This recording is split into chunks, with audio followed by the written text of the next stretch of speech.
В эти дни Амгус рабочим визитом посетила делегация правительства города Суйфуньхэ Китайской Народной Республики. Первые дружеские отношения с китайским городом были положены еще в 2014 году.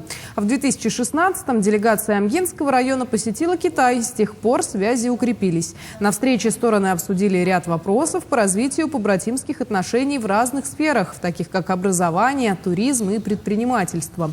По итогам визита будет подписано соглашение о дальнейшем сотрудничестве и дружеских отношениях. В этом году мы увеличили охват протокола намерений, начиная от сельского хозяйства, кончая туризмом. Вошли культурные направления, здравоохранение, образование, туризм. Да? В основном коллеги из Китая, госпожа Уе, заинтересованы в туристическом направлении. Они уже готовы направлять туристический поток именно в Амгинский район.